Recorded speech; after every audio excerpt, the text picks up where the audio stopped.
Yan, magandang araw. Meron tayong customer. Ayan si Madam. Napakaganda ni Madam. Dahil pumunta siya dito para bumili ng 15 Pro Max. Ayan, mag-unboxing na si Madam. Sige Madam, unboxing ka na. Ayan si Madam. Isa din siyang TikTokers. Ayan. Kaya sa mga gustong bumili, dito na kayo sa Kenas Telecom kasi dito si Madam bumili ng 15 Pro Max. Mainit-init po yan, ma'am.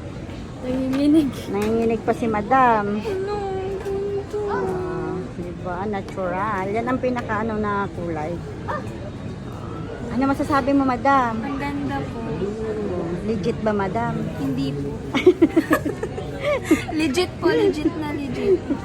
Napilitan ka yata? Opo, napilitan lang po. Pinili. Pinili. Tinakot po kami. Ayan ang ganda.